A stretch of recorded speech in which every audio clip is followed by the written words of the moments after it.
Bonjour et bienvenue sur ma chaîne Grow with Silo. Si c'est la première fois que tu me visites, bienvenue. Ici, on parle d'estime de soi, on parle d'amour propre, on parle de développement personnel, entre guillemets, parce que je ne suis pas fan de ce terme.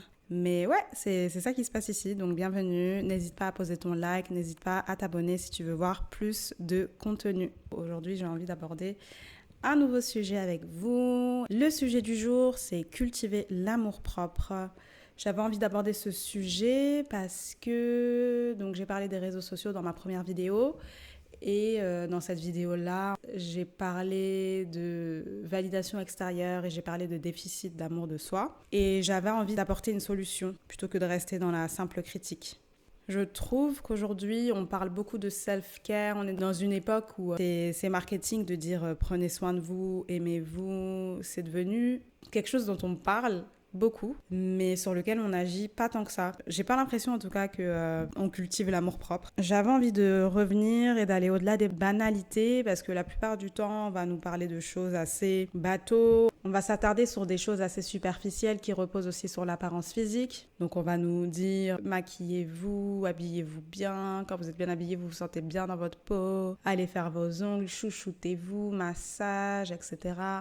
Et toutes ces choses, c'est très bien. Mais c'est pas suffisant dans le sens où l'amour propre, la manière dont je le vois, c'est quelque chose qui émane de l'intérieur. En plus de ça, on va souvent nous dire que c'est la réponse à tout. Ayez confiance en vous, fake it till you make it, aimez-vous. Si vous êtes dans une relation toxique, c'est parce que vous vous aimez pas. Si vous n'avez pas le développement de carrière que vous voulez, c'est parce que vous vous aimez pas. Et on nous en parle comme ça et on nous dit aimez-vous, mais on nous dit jamais comment nous aimer. Ou alors on le dit de manière superficielle comme je le disais avant. Donc mon intention avec cette vidéo, c'est de venir vous apporter des clés pour cultiver cet amour propre justement, pour aller au-delà du superficiel et au-delà de ces banalités, pour que vous puissiez construire une relation saine avec vous-même, parce que c'est la relation la plus importante que vous aurez de toute votre vie.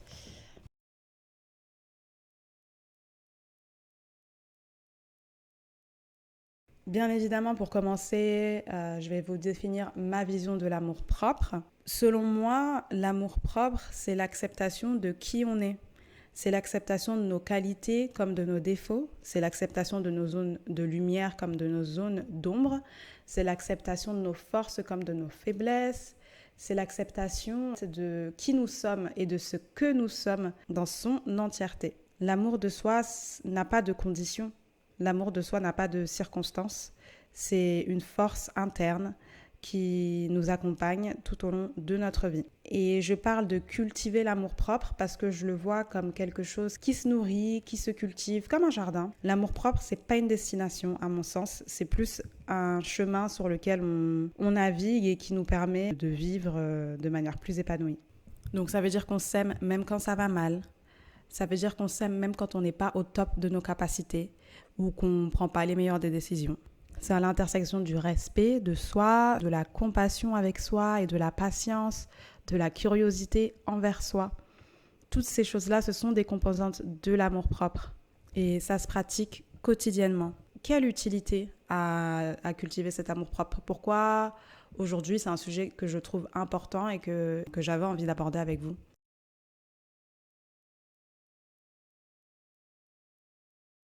L'utilité de l'amour propre, pour moi, c'est poser les fondations d'une vie épanouie et surtout, c'est des fondations solides, c'est les racines qui nous permettent de nous ancrer et qui nous permettent de prospérer dans la vie. Parce qu'il y a survivre et il y a vivre. À mon sens, cultiver cet amour propre et choisir, décider chaque jour de le pratiquer, c'est avancer vers une vie saine et vers une vie épanouie. C'est aussi développer une relation saine avec soi-même. C'est primordial pour pouvoir prendre des décisions éclairées, pour pouvoir aller de l'avant, pour pouvoir se regarder avec compassion quand on traverse des périodes pas faciles. L'amour-propre, c'est le fil conducteur qui nous permet de rester digne et de rester en présence avec nous-mêmes. C'est extrêmement important de cultiver cet amour-propre pour pouvoir vivre une vie équilibrée, pour pouvoir prendre les meilleures décisions pour nos bien-être, pour pouvoir cultiver des habitudes aussi qui nous font du bien. C'est important parce qu'on peut évoluer dans plein d'autres sphères de notre vie et on le voit souvent, on peut développer une fortune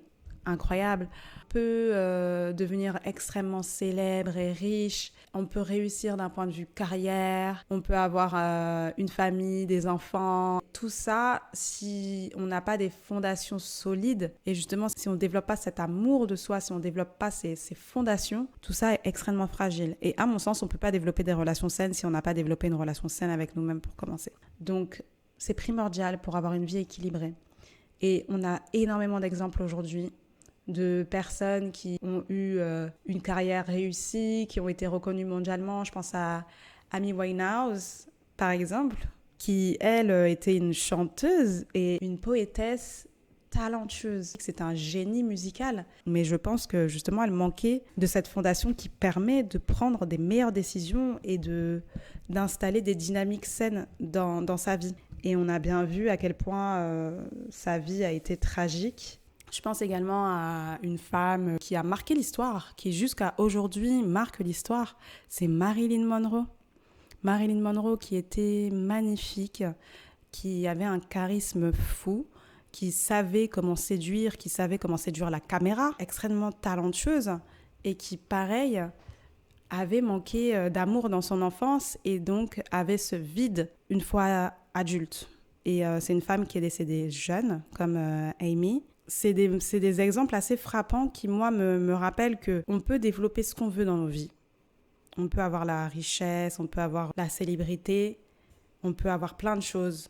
Ce sont des choses qui restent extérieures à nous, des choses qui restent éphémères, qui peuvent disparaître du jour au lendemain. Et en plus de ça, c'est pas ce qui permet de se sentir bien dans la vie. Ça aide, ça apporte du confort. Mais développer l'amour-propre, c'est aussi pouvoir soutenir la réussite. Garder les pieds sur terre. Quand on dit garder les pieds sur terre, en fait, moi, je vois même plus cette expression comme le fait de ne pas prendre la grosse tête, mais plus garder les pieds sur terre, être ancré en soi et savoir qui on est et accepter qui on est.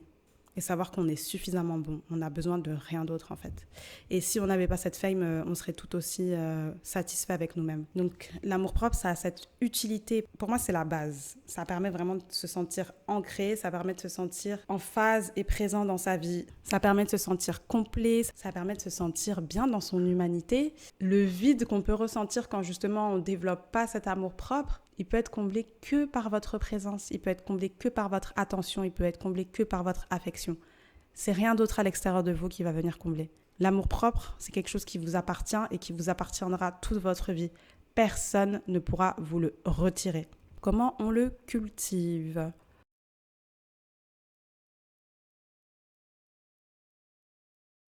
Pour pouvoir s'aimer, pour pouvoir s'apporter ce dont on a besoin, il faut apprendre à se connaître et à reconnaître ses besoins. Et pour ce faire, c'est en faisant preuve de curiosité envers vous-même que vous allez pouvoir répondre à vos besoins et que vous allez pouvoir développer cet amour-propre. Ça nécessite de passer du temps avec ses pensées, avec ses émotions et seul.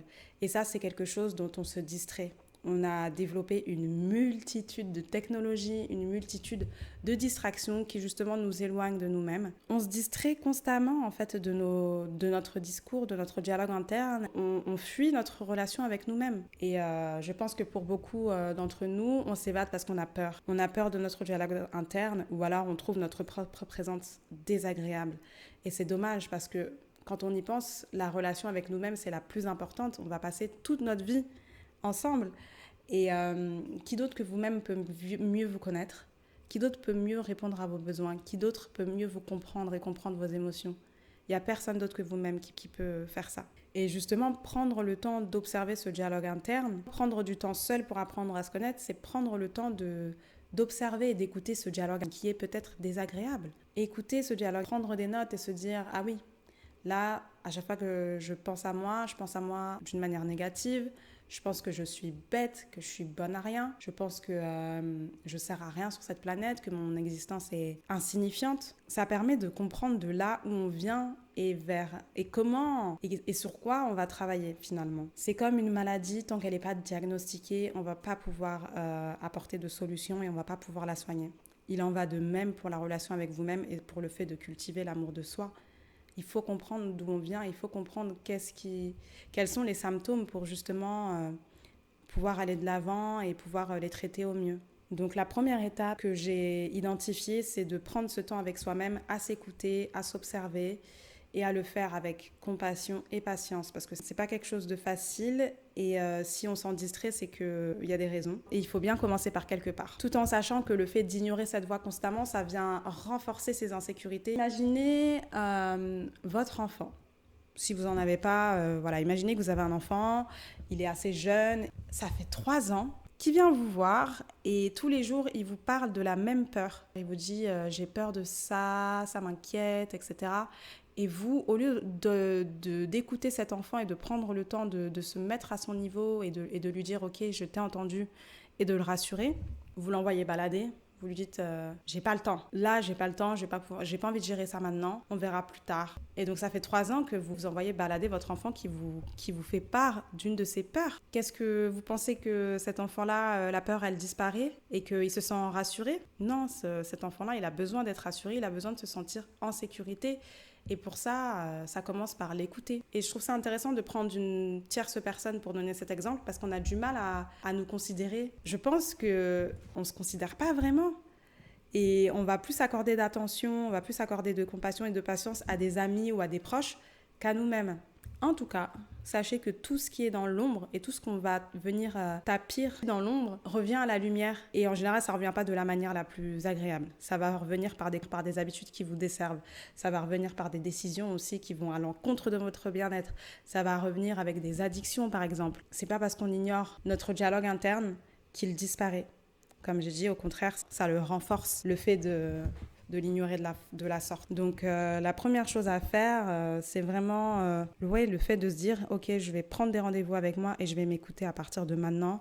Je prends l'engagement de me considérer comme la personne la plus importante de ma vie et ma relation avec moi, c'est la relation la plus importante que j'aurai. C'est pas la relation avec je sais pas qui, avec n'importe quel autre être humain qu'on met sur un piédestal. Non, c'est la relation avec nous-mêmes. Dans un second temps, il y a aussi connaître l'impact que l'enfance a eu sur votre développement, votre personnalité. C'est primordial parce que la plupart de nos habitudes, la manière dont on va se percevoir, la personnalité qu'on aura développée, c'est des choses qui se sont formées très tôt, au gré de nos expériences et au gré de nos interactions avec nos figures parentales, à l'école ou que sais-je. C'est quelque chose qui se forge tôt, à un moment où on n'a pas la capacité de réfléchir pour nous-mêmes. Un enfant, il a tendance à intérioriser tout ce qui lui arrive. Il n'a pas cet esprit critique qui lui permet de dire non, c'est pas vrai ça. Et donc si par exemple vos parents vous ignorez beaucoup, vous n'allez pas remettre en cause vos parents et dire c'est mes parents qui sont pas prêts en fait à m'accorder l'attention dont j'ai besoin. En tant qu'enfant, on intériorise ça et on se dit c'est parce qu'on n'est pas assez bien que papa ne veut pas faire attention à moi. Et donc ça, c'est des choses qui nous accompagnent dans la vie adulte. Pareil, ce ne sont pas des choses qui disparaissent. Donc il faut savoir que notre personnalité, la personnalité que l'on développe, c'est une conséquence de l'environnement dans lequel on a été élevé. Et après, nos expériences au jour le jour confirment la personnalité qu'on a développée. Donc en fonction de ce que vous avez vécu, vous aurez développé une image plus ou moins positive de vous et vous aurez développé des habitudes qui vous desservent peut-être aussi. Il y a même certaines facettes de vous qui ont pu être effacées dans votre enfance et d'autres exacerbées, félicitées, et aujourd'hui ça vous accompagne encore. La colère, par exemple, c'est une émotion qui est réprimandée de manière générale. Et si enfant, on vous a souvent mis au coin et on vous a souvent isolé parce que vous vous mettiez en colère, aujourd'hui, il est possible que vous êtes une personne qui, justement, fait tout pour ne pas se mettre en colère ou au contraire, une personne qui a des excès de colère. Si, par exemple, on vous félicitait dès que vous rendiez des services, aujourd'hui, vous pouvez être une personne qui ne sait pas dire non et qui achète l'amour des gens en leur rendant des services, par exemple. C'est intéressant de se pencher justement sur son enfance pour comprendre pourquoi on est comme on est aujourd'hui, parce que rien n'est anodin. Et en plus de ça, le fait de se pencher sur son enfance, ça permet de voir aussi où est-ce qu'il y a eu des manquements, comment on vient compenser aujourd'hui, où est-ce qu'on ressent qu'on manque de choses et où est-ce qu'aujourd'hui on comble. Je pense au cas où une personne aujourd'hui à l'âge adulte qui a besoin de faire le clown et qui a besoin d'être le centre de l'attention tout le temps, ça peut révéler justement une blessure. Ça peut révéler le fait qu'enfant, cette personne-là, elle avait l'attention de ses parents ou de ses figures parentales uniquement quand elle faisait le clown. Autrement, on la calculait pas. Et donc aujourd'hui, elle continue d'agir comme ça, justement, parce que c'est la manière dont elle a appris à survivre. Et je pense que c'est important de revenir aussi sur cet aspect de survie, parce que un enfant, il a besoin de ses figures parentales pour être nourri, pour être logé, pour survivre finalement. Et quand on prend pas le temps de regarder là d'où on vient et qu'est-ce qu'on a développé, on se rend pas compte que c'est des stratégies de survie, littéralement, parce qu'on avait besoin à ce moment-là, on n'avait pas le choix. Il y a le fait de se sentir inadéquat, il y a le fait de se sentir insignifiant dans le monde, de se sentir indigne, et si vous vous sentez souvent insignifiant, etc., ça peut remonter à beaucoup plus tôt, d'où l'importance d'apprendre son histoire, de faire de l'introspection. Il y a d'autres choses qui peuvent entrer en compte sur notre manière de nous voir et sur notre manière de naviguer dans le monde. Il y a l'importance des cycles. Il y a des cycles différents, hein. Il y a les cycles des saisons, il y a jour, nuit, il y a matin, midi, soir, et il y a aussi les cycles hormonaux. Moi, je connais plus les cycles féminins, mais il y a aussi le cycle masculin. Le cycle féminin est différent parce qu'il s'étend sur en moyenne 28 jours, tandis que le cycle masculin est beaucoup plus court. Et ça, c'est des choses qui vont vous impacter aussi dans la manière dont vous avez de vous voir et la manière dont vous vivez les choses de manière générale. Je sais qu'il y a beaucoup de femmes qui vivent mal leur phase lutéale et leur SPM. C'est des phases où on peut être prône à l'anxiété, aux insécurités. Et le fait d'en être consciente et de développer des stratégies pour se sentir mieux, ça permet aussi de cultiver, ça fait aussi partie de l'amour de soi. Donc comme vous le comprenez, il y a plein de choses qui peuvent venir nous impacter et impacter la relation qu'on a avec nous-mêmes, d'où la nécessité de prendre ce temps pour apprendre à nous connaître et comprendre comment on réagit au monde autour de nous et savoir d'où viennent en fait ces boutons. Il y a différentes manières dont vous pouvez faire ce travail d'introspection. Il y a l'écriture par exemple. L'écriture, c'est un outil qui permet d'extérioriser, de matérialiser ses pensées. Parce que le but avec tous ces outils, c'est de sortir de la tête. Quand on tourne en rond H24 avec les mêmes pensées, ça ne permet pas une évolution. Au contraire, c'est un statut de stagnation. Et l'écriture, ça va permettre justement de sortir de cette stagnation. Il y a des gens qui parlent aussi d'écriture intuitive. Pour ma part, je vais rester simple. On n'a pas besoin d'utiliser des termes compliqués pour expliquer des choses simples. L'écriture, donc, c'est se retrouver seul, prendre rendez-vous avec soi, comme je disais, devant un carnet avec un crayon et laisser aller, écrire comment on se sent, qu'est-ce qui s'est passé aujourd'hui, qu'est-ce qu'on a fait aujourd'hui, comment on s'est senti. Ça n'a pas besoin d'être beau, ça n'a pas besoin d'être extrêmement bien écrit, c'est quelque chose qui est là pour vous. C'est quelque chose que vous n'aurez même pas forcément besoin de relire. Mais après, chacun aura des outils qui leur conviennent plus ou moins. C'est vrai que j'ai cette facilité à beaucoup écrire sans me sentir intimidée par une page blanche. Aujourd'hui, je jongle entre une dizaine de carnets pour plein d'usages divers et variés. Ça permet aussi de libérer un espace mental.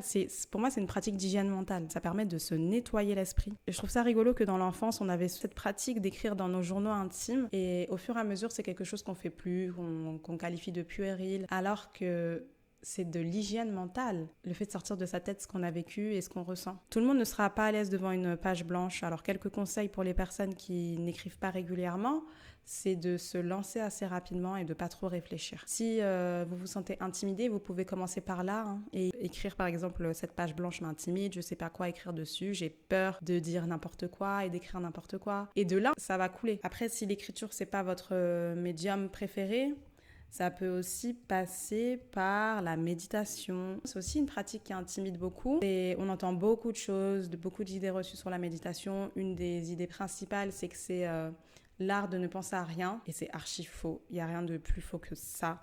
Et surtout, ça fait peur aux gens, l'art de penser à rien. Quand tu leur dis ça, oh mais j'arriverai jamais à penser à rien, ça tourne toujours dans ma tête, etc. Non, la méditation, c'est pas l'art de penser à rien. À mon sens, la méditation, c'est une opportunité d'entrer en observation de soi et d'être en présence, d'entrer en contact avec soi. J'aime bien la méditation parce que moi, ça me permet d'entrer dans mon corps et de prendre conscience de mes membres, de prendre conscience des battements de mon cœur que je sens pulser partout dans mon corps. Et ça permet, la manière dont je le vis, d'observer mes pensées sans les critiquer. C'est une pratique où on accepte ce qui vient, on accepte qu'il y a des choses qui vont venir. Donc quand on part avec cette conception-là, je trouve que c'est beaucoup plus facile de méditer déjà.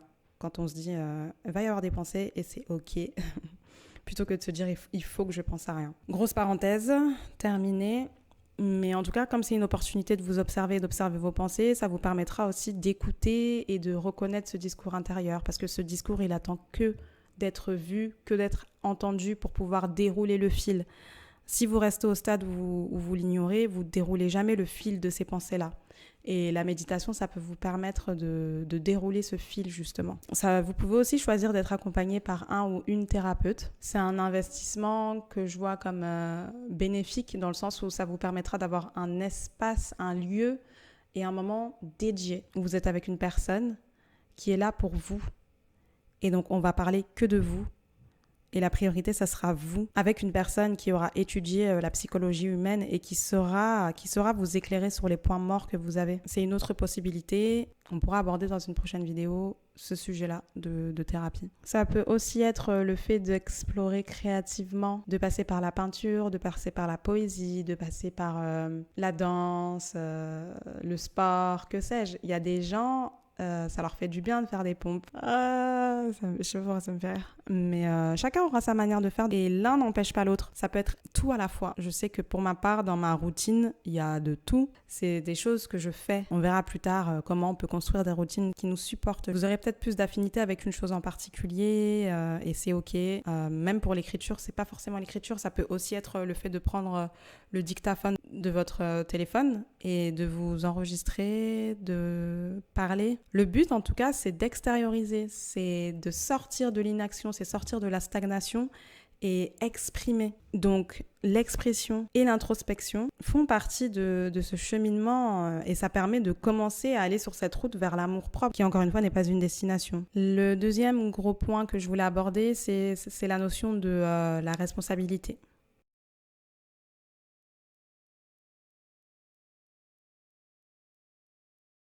Cultiver l'amour-propre et s'aimer, c'est décider de se responsabiliser soi. C'est important de comprendre que vous êtes le seul responsable de votre vie, de votre état d'esprit, de votre vision, de vos émotions.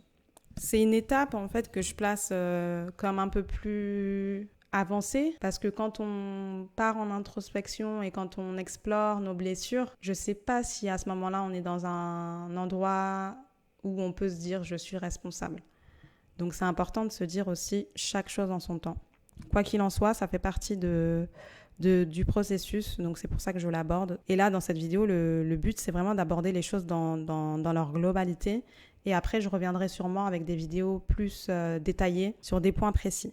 Là, c'est un état des lieux global. Donc, on a parlé des circonstances passées et de leur impact. Mais ce qui compte aujourd'hui, c'est qui vous choisissez d'être et c'est ce que vous choisissez de faire. Vous avez peut-être pas eu l'enfance et le traitement que vous auriez aimé avoir. Ça a été douloureux, peut-être, pour vous. Et aujourd'hui, vous vivez probablement encore des expériences qui sont douloureuses et je compatis avec vous. C'est probablement pas facile. Et en même temps, aujourd'hui, vous êtes dans la capacité d'agir, vous êtes dans la capacité de prendre la décision qu'il en est autrement. Et les choses, elles peuvent être différentes, elles peuvent être drastiquement différentes et dans le bon sens du terme. Et elles le seront lorsque vous cesserez d'attendre des autres de vous donner ce que vous pouvez vous donner à vous-même. L'amour que vous attendez, le soutien que vous attendez, l'attention que vous attendez, la validation que vous attendez, tout ça, ce sont des choses que vous pouvez vous fournir vous-même. Ce sont des choses que vous pouvez vous apporter de l'intérieur. Et c'est puissant, c'est extrêmement puissant et vous avez tout ce qu'il faut à l'intérieur de vous pour le faire. Vous êtes des adultes révolus aujourd'hui et vous n'êtes plus dans la capacité d'agir comme à vos 6 ans. Et comme je mentionnais plus tôt, à cet âge-là, au moment de votre développement, c'était une question de survie. Et aujourd'hui, vous avez cette puissance, cette indépendance de pouvoir remettre en question ce que vous avez appris sur vous, ce que vous avez appris sur le monde également, et de choisir ce que vous gardez ou pas. Dans l'idée, c'est simple, mais c'est pas facile à mettre en place. Et c'est pour ça que je compatis avec toutes les personnes qui ont du mal. Parce que moi aussi, je suis passée par là et je peux que compatir. Et tous les jours, faut décider. C'est pas parce que je me suis déjà lancée sur la route que j'ai pas des mauvais jours. On a l'impression que c'est insurmontable parfois. On reste responsable de notre vie. On peut pas attendre des autres parce qu'on les contrôle pas. On peut pas contrôler qui que ce soit. Et on n'a aucun pouvoir sur n'importe qui. Même ton propre enfant, tu n'auras pas de pouvoir sur lui. La seule personne sur qui vous avez du pouvoir, c'est vous-même. Vous n'avez aucun pouvoir sur la réaction des autres, sur ce que les autres pensent de vous. Vous n'avez aucun pouvoir sur la météo. Vous n'avez aucun pouvoir sur les circonstances, sur l'économie par exemple. Et je pense qu'au départ, c'est difficile de l'accepter parce qu'on a envie d'être en contrôle sur tout. Mais je trouve que c'est apaisant. Ça apporte de la paix quand on comprend qu'on est responsable que de soi. Et c'est beaucoup plus facile à gérer la vie avec moins de stress. Donc vous avez ce pouvoir de changer les choses et de décider qu'il en est autrement à partir de aujourd'hui, c'est fini. J'accepte plus ces choses qui me font du mal. Et vous avez tout ce qu'il faut à l'intérieur. Croyez-moi, vous avez un réservoir énorme. Vous avez un potentiel énorme pour pouvoir vous apporter tout ce dont vous avez besoin. Et il n'y a rien de plus agréable. Il y a des jours où moi, je me sens invincible. Ce sont des choses que je ne ressentais pas avant quand justement j'attendais des autres de me donner ce dont je pensais avoir besoin. Donc ce dont vous avez réellement besoin, c'est de votre propre présence, c'est de votre propre compagnie, c'est de votre propre oreille, de votre propre attention. C'est tout ce dont vous avez besoin. Le reste, c'est du bonus. Comment pratiquer l'amour de soi? Comment mettre en pratique?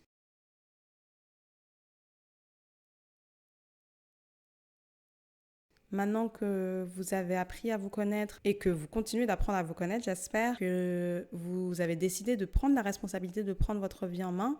Quelles sont les choses que vous pouvez implémenter dans votre vie de tous les jours pour pratiquer cet amour de soi? Déjà, il faut prendre en compte des besoins qui sont fondamentaux. Pour ça, ma thérapeute, elle m'avait posé une question qui m'avait permis de le comprendre et vraiment de l'ancrer en moi. De quoi a besoin un bébé pour se développer? Un bébé, pour se développer, il a besoin de connexion, il a besoin d'être regardé, il a besoin qu'on joue avec lui, qu'on lui parle, qu'on lui raconte des histoires, qu'on danse avec lui. Il a besoin qu'on le lave, qu'on le nourrisse, il a besoin qu'on l'hydrate, qu'on le masse. Un enfant, il a aussi besoin de structure et il a aussi besoin de limites. Et toutes ces choses-là, ça ne disparaît pas une fois adulte. Ce sont des besoins que nous avons toujours. C'est tout simplement que c'est plus notre figure parentale qui va venir répondre à ces besoins-là, mais c'est nous. D'où l'importance de créer des routines, de cultiver la discipline, d'avoir des hobbies. Et ça, c'est des choses que je vais aborder dans cette partie-là. Dans un premier temps, il y a le fait de s'accueillir. Accueillir ses pensées, accueillir ses émotions, c'est quelque chose que vous pouvez faire au quotidien plutôt que de les nier et de les mettre de côté.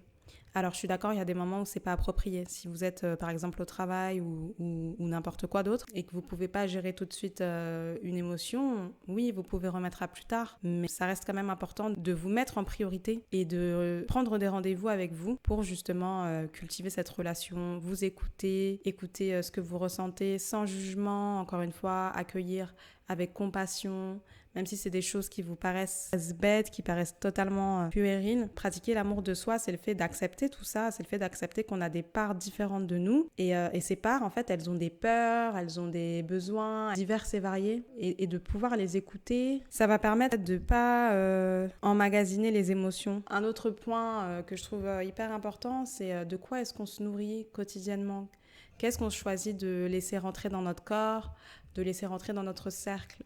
Et là, je parle de nourriture au sens large. Je parle aussi bien des personnes qu'on laisse entrer dans notre cercle que des aliments qu'on laisse entrer dans notre temple qui est notre corps, que la musique qu'on écoute et qui nous conditionne dans un certain sens, le contenu qu'on regarde. Tout ça, en fait, ça fait partie des choses qui vont aussi forger l'image que vous avez de vous et la manière dont vous vous sentez. Déjà, les personnes, ça me semble assez évident. Quand on est entouré de personnes qui nous rabaissent, qui nous manquent complètement de respect, qui nous prennent pas du tout au sérieux, qui remettent en question tout ce qu'on dit, ça permet pas de nous sentir en confiance et de nous sentir bien avec nous-mêmes. Il n'y a pas le temps de s'entourer de gens qui nous apportent rien d'autre que des maux de tête et des problèmes. C'est extrêmement important de savoir quels sont vos standards, qu'est-ce que vous acceptez ou pas dans vos vies, quelles sont vos limites. Et donc ça passe aussi par le fait de se connaître, de connaître qu'est-ce qu'on apprécie, qu'est-ce qu'on valorise ou pas.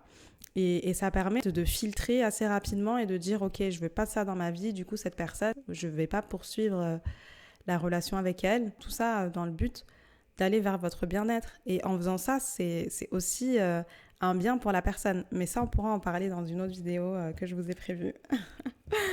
Il y a donc la question de la musique qu'on va écouter. La musique, c'est un langage qui est universel. Ça rentre facilement dans la tête. En général, c'est des mélodies qui sont entraînantes, des paroles, un refrain qu'on va retenir par cœur.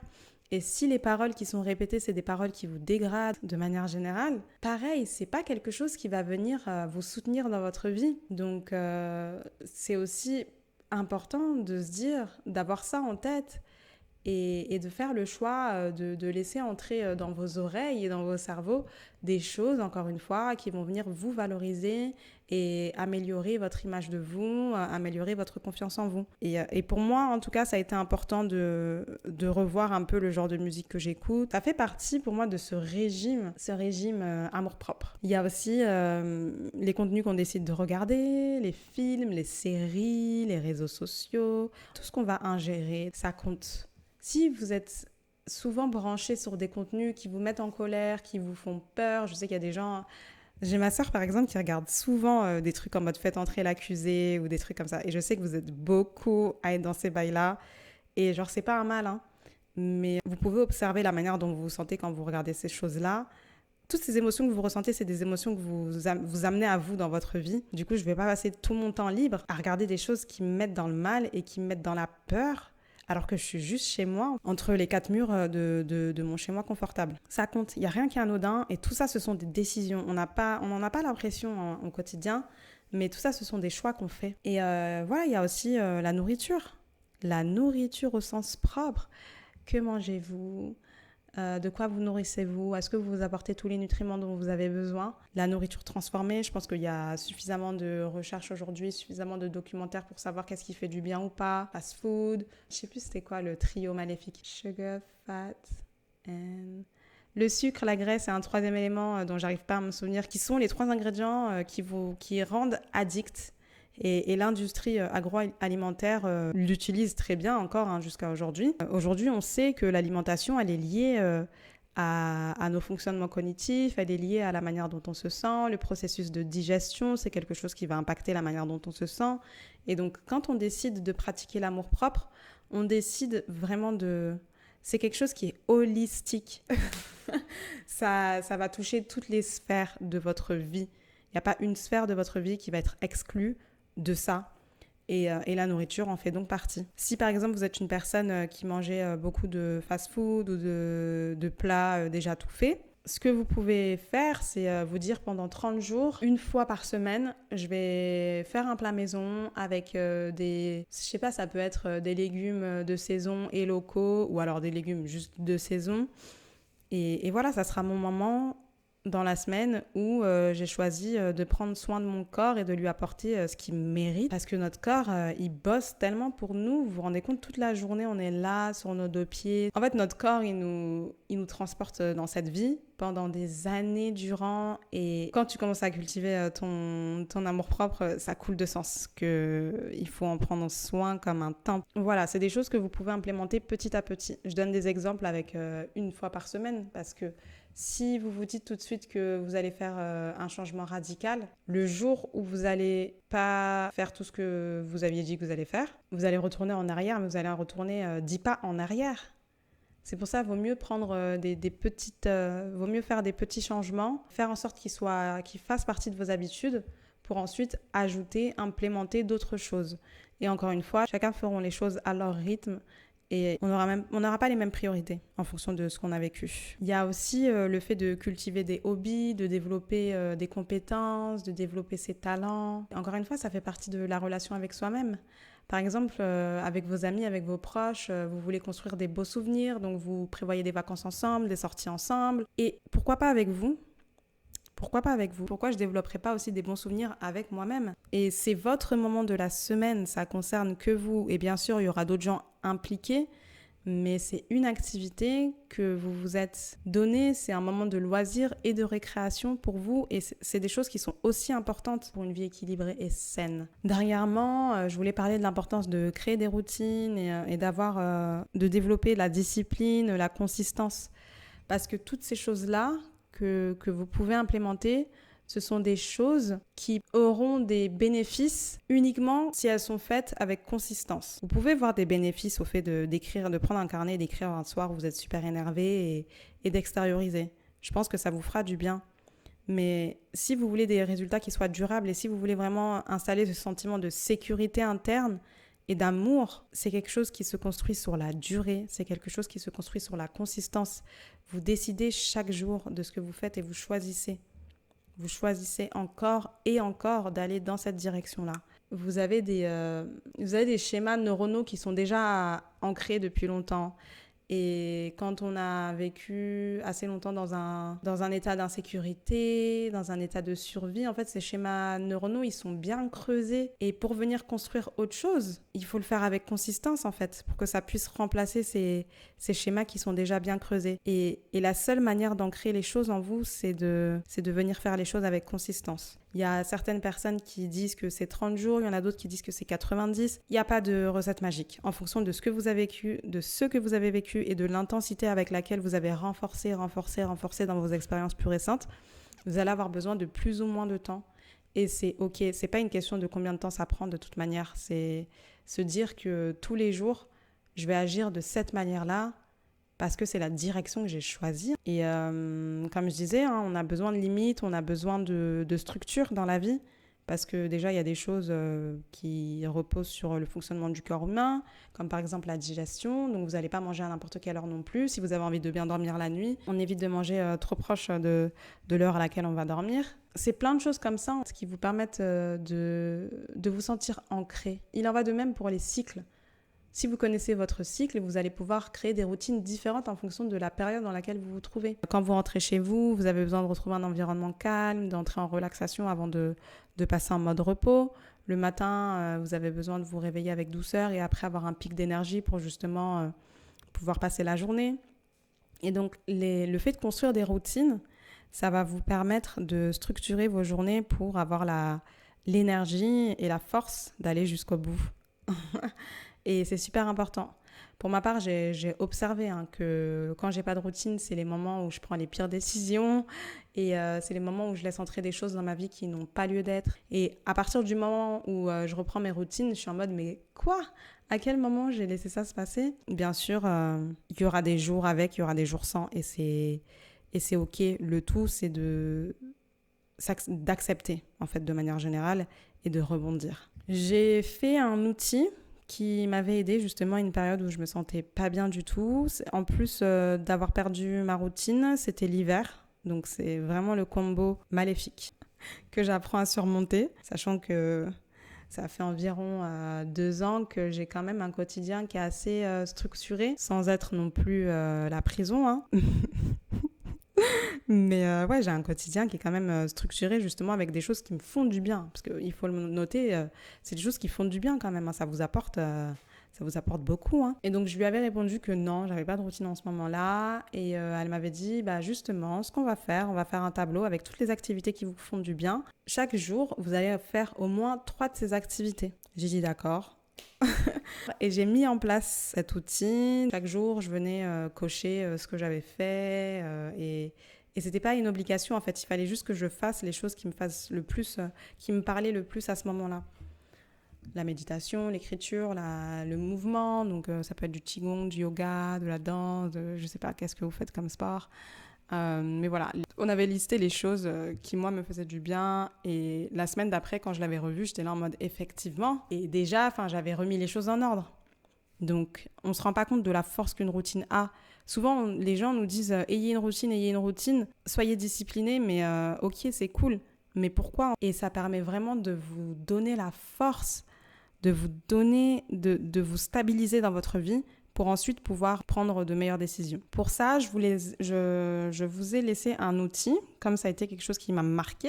Je vous ai fait un outil, je vous ai reproduit le tableau que je m'étais fait, que j'avais appelé le tableau des offrandes. Vous trouverez en barre de description, dans un PDF, vous pouvez l'imprimer et de toute manière, il y aura une feuille d'utilisation avec pour que vous puissiez savoir comment l'utiliser. C'est un outil que je voulais vous mettre à disposition parce que c'est quelque chose qui m'a permis de reprendre pied à un moment où justement je perdais un peu le cap.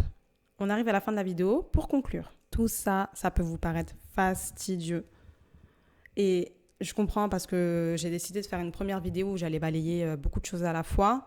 Et je reviendrai plus tard sur des sujets un peu plus distincts. Il y a beaucoup de choses dont j'ai envie de vous parler qui sont nichées un peu partout dans cette vidéo. Et voilà, ça paraît fastidieux, mais je vous assure que c'est de plus en plus facile avec le temps. Une fois que vous avez pris la décision et une fois que vous vous sentez bien, vous ne retournerez pas en arrière. Et je vous invite à prendre ce qui vous prendre ce qui résonne avec vous et à laisser ce que vous avez envie de laisser. Il y a une chose qui est importante, c'est quand même d'accepter que la vie, elle va continuer, que la vie, elle continue quoi qu'il arrive et que ça sera pas un fleuve sans secousse. Et il y aura des jours avec, il y aura des jours sans. Le but, c'est pas d'être parfait. Le but, c'est justement de s'accepter dans notre imperfection et de faire de notre mieux avec ce qu'on a. Donc, ne vous mettez pas la pression. Pour les personnes qui vraiment ont envie de vivre cette vie où vous vous sentez bien et épanoui, pas de pression. Il n'y a pas le feu au lac. C'est pas une course. Et ce que vous pouvez faire, c'est implémenter les choses petit à petit pour que ça soit durable et pour petit à petit implémenter d'autres choses qui vous feront du bien. Mais gardez en tête qu'il y aura des jours avec, il y aura des jours sans et c'est OK. Et c'est justement dans ces jours sans où vous pouvez venir vous donner tout l'amour dont vous avez besoin. C'est tout. Je suis arrivée au bout de cette vidéo et je suis contente parce que, waouh, ça a été tout un processus pour l'arrivée. J'ai tellement d'idées. J'espère que cette vidéo vous aura apporté des premières clés pour vous lancer sur cette route ou pour confirmer votre lancée pour les personnes qui sont déjà bien lancées. N'hésitez pas à laisser en commentaire vos expériences, à laisser vos manières, vous aussi, de vous faire du bien. N'hésitez pas à regarder dans la description donc, l'outil que je vous ai laissé qui est ce tableau des offrandes. Et j'espère vous revoir bientôt pour d'autres vidéos parce que je reviens bientôt avec d'autres sujets abordés avec vous. Merci. Si vous êtes arrivé à la fin de cette vidéo, je vous remercie. Je suis extrêmement reconnaissante pour votre attention et pour votre écoute. Et je vous laisse mettre un emoji avec des bulles, les bulles. Je vous laisse mettre un emoji bulle pour me signifier que vous avez regardé cette vidéo jusqu'au bout. Je vous fais des bisous et comme d'habitude, le message de cette chaîne, c'est aimez-vous, soyez souverain, soyez souveraine et on se voit bientôt. Bye!